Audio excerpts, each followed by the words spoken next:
welcome back to The Pulse. Pressure is mounting on government to exempt individual bondholders from the controversial debt restructuring program. A group calling itself the Pension Bondholders Forum is the latest to petition government to consider sparing individual bondholders who are on pension. They argue that the absence of a regular source of income will spell doom for them should government fail to hit their call, as their existence depends on the proceeds they receive from their investments. We'll hear from Dr. Adu Enchi, who's the convener for the group shortly. But first, my colleague Michael Chalet has been interacting with some affected individual bondholders. There's more.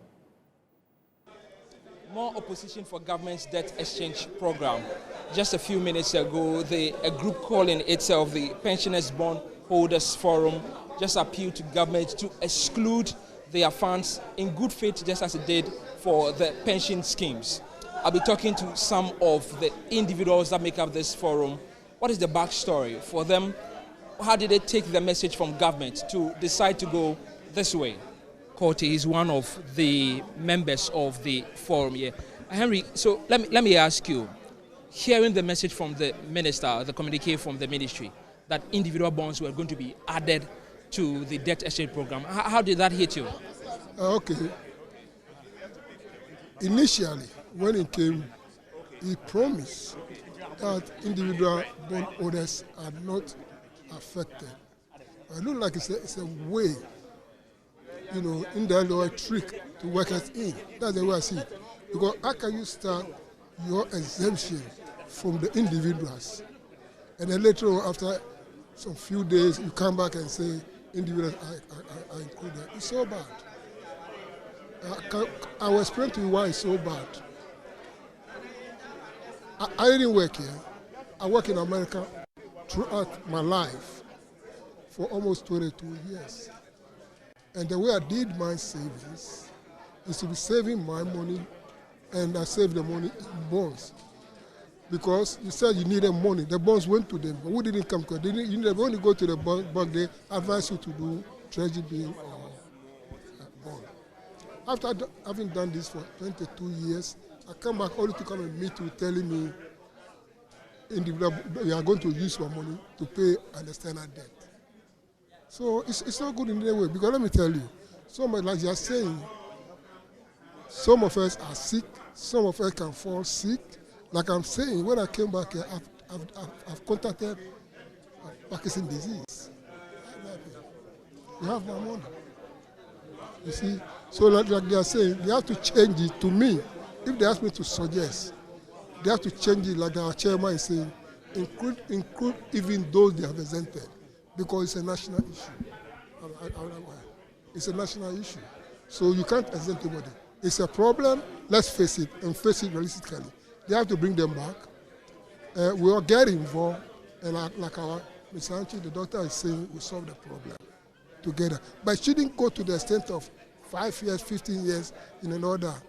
Let me tell you, I can assure you, I'm not cursing myself, but I know I will die before 15 years. So, I'm not cursing myself. It's a fact. They have to take all this in consideration.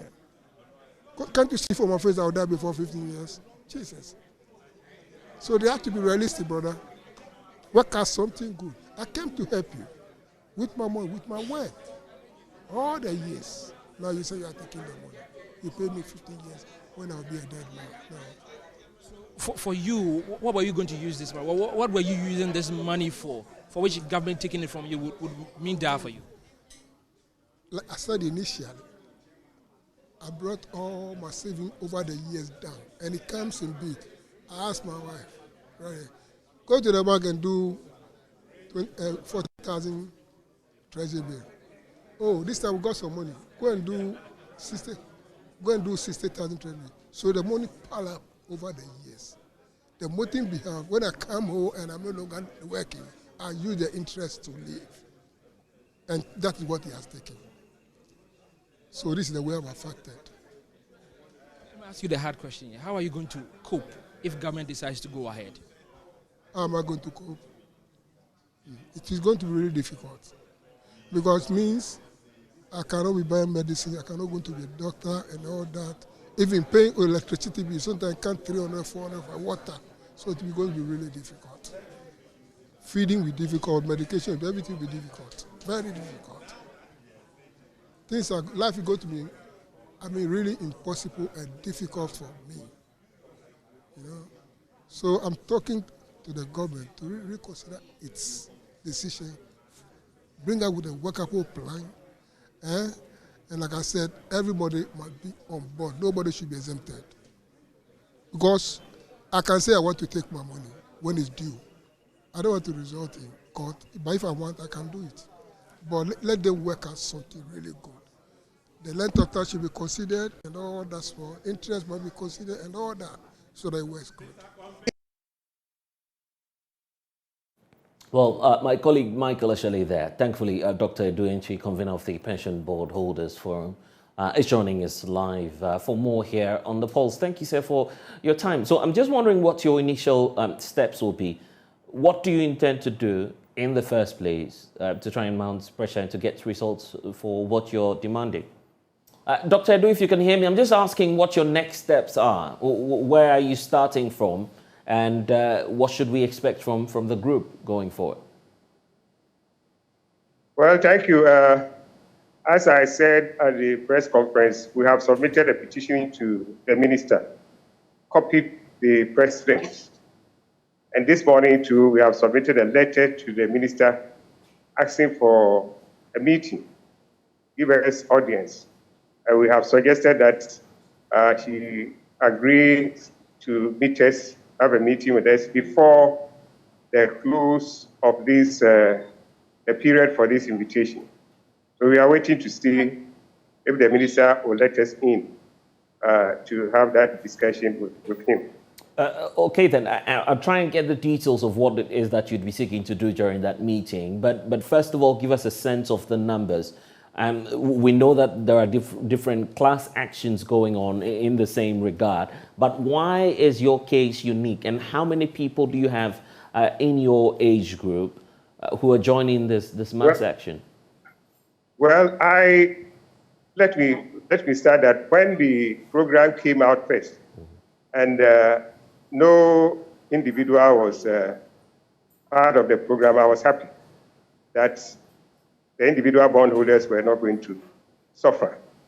The second program that came, I realized that, as we all know, that the pension funds has been exempted from the program. Pension funds are funds that are due to people who go on pension.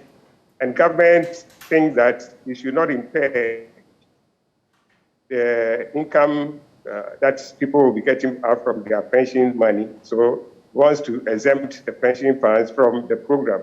Then I said, if you are exempting pension funds, which are yet to be paid to people who will be going on pension, then why even to exempt the pension fund that has already been paid to pensioners and they have invested in your bonds, and that is what they are using to take care of their life till they die.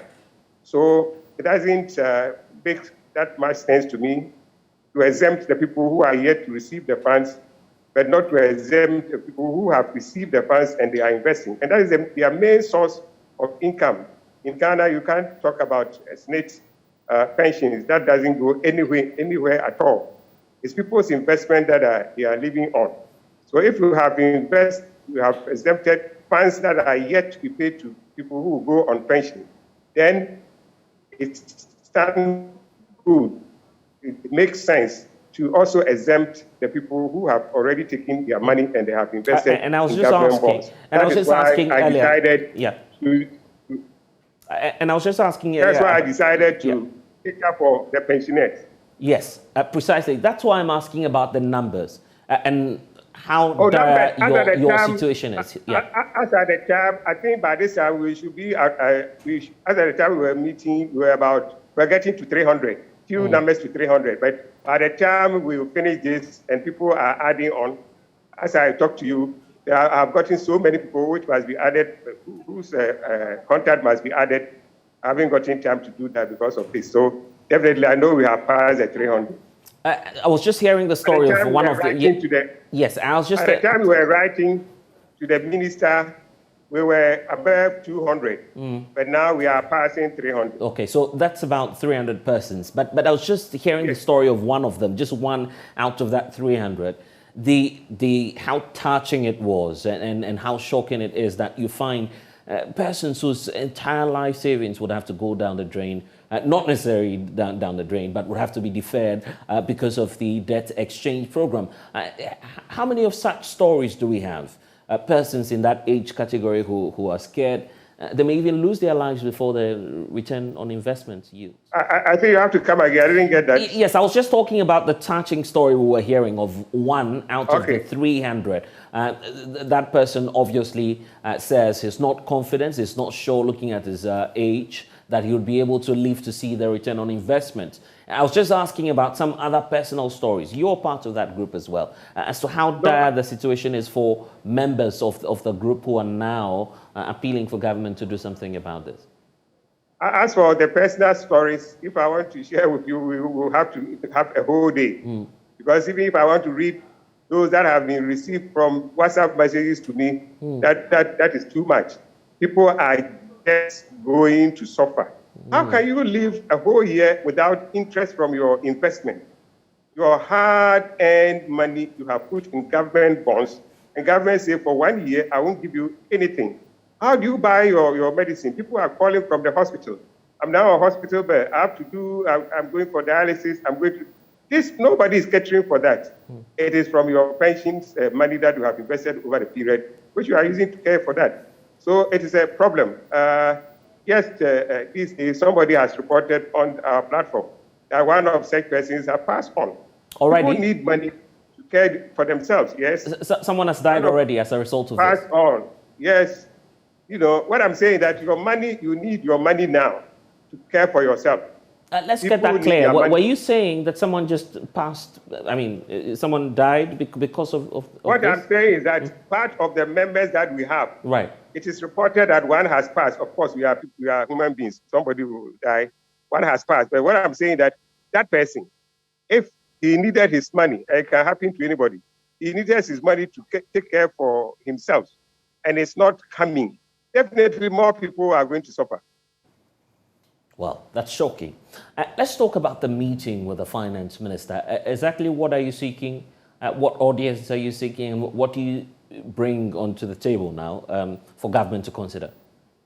Well, our first, the petition itself was to appeal to government to exempt pensioners who are holding government bonds from the program. That is what our petition is seeking, that exempt the pensioners who have invested in bonds, just as you have exempted pension funds. But when we go, it is a discussion. We would like to hear from government, we would like to hear all sides, and then we see going forward what we should do. How about the legal option? You're not striking that chord as other members and other groups are doing. They're, for instance, taking on a class action. We know of lawyer Martin Pebu, who's leading that charge. Will you get there if government fails to vary the debt exchange program in your favor? Will you consider a legal action? Well, I think now we have sent a petition. We would wait and hear the outcome. That is not the only option available for resolving issues. But I believe that we might not get there. I believe that government will listen. Since other groups, and as I said, what I was doing was to cater for the pensioners. Since other groups are also coming up, maybe what government must do is to try and start negotiating with all these groups and find a way out. What do you say to critics who are of the opinion that you're just being impatient? This is the only option out for government. The fact that you'd have to wait for a few more years, your investments are still guaranteed, except that we're in an economic crisis. So you'd have to share the burden with government so your investments can be guaranteed. Is it right to have that opinion? You see, sovereign debt default and restructuring, at least I'm happy. I teach even in that subject at the master's degree level at Lagos. sovereign debt default and restructuring. If you know you are going to default, you have to restructure your debt. But in the restructuring, the key thing is negotiation. Negotiation. You negotiate with your creditors to agree on how they are going to allow you to bring a new program. Negotiation. Without negotiation, you can't impose anything on your creditors. They have the right to their money. So if you can't pay, what you have to do is to negotiate. I am emphasizing negotiate. If you don't negotiate, you can't impose your will on anybody. And we are not the only country, the first country to go into that restructuring. The number of the books are there, the history is there, countries have gone through. Meanwhile, as we speak, government is meeting representatives of foreign debt holders, right. the foreign investors. I read that they have appointed a committee or whatever team to meet the government. Why would government negotiate with them? Why would government meet them?